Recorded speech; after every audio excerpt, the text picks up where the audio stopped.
ভূতনির বন্যার জলে তলিয়ে মৃত্যু হলো একজনের। নৌকাডুবির ঘটনায় 2 সন্তান প্রাণে বাঁচলেও মৃত্যু হলো বাবার। প্লাবিত এলাকায় টিনের নৌকা ডুবে মৃত্যুর ঘটনায় ব্যাপক চাঞ্চল্য।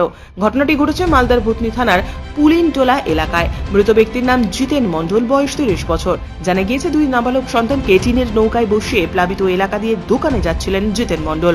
তখনই পুলিনটোলা এলাকায় টিনের নৌকাটি উল্টে যায়। অন্যদিকে টিনের নৌকার যাত্রীরা বিষয়টি দেখে ঘটনাস্থল থেকে 2 কন্যা সন্তানকে তড়িঘড়ি উদ্ধার করলেও তলিয়ে যান জিতেন মণ্ডল। তড়িঘড়ি শুরু হয় খোঁজাখুঁজির কাজ।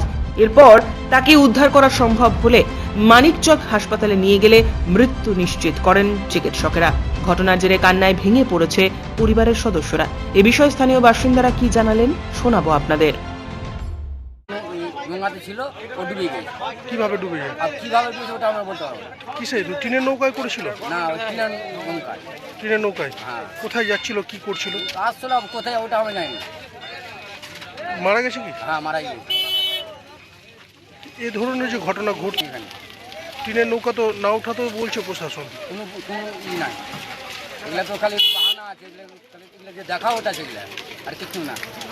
এই যে বোট দিয়ে রেখেছে, বোটটা তো যাবে, হার জায়গায় ঘুরতে হবে আগে। তো বোটটা খালি এখানে রাখবে না ওখানে রাখবে। বোটের কাম হলো যে হার জায়গায় ঘুরবে, খালি এখানে জমা করে রাখবে। টিনের নৌকা তো ঝুঁকিপূর্ণ হচ্ছে, তবুও কেন যাচ্ছে মানুষ? অত ওইটাই সেবা, আর কোনো সেবা দিচ্ছে নাকি? নৌকা নাই, কিছু নাই।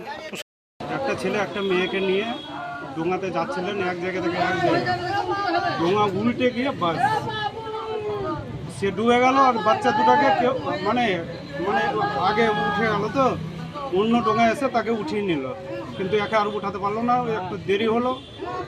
বাস এখান থেকে বাবলুদাকে, এই যে জেলা পরিষদ আমাদের বাবলুকে ফোন করা গেল।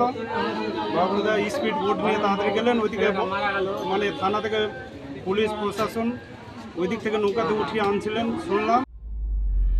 Bureau report, news today.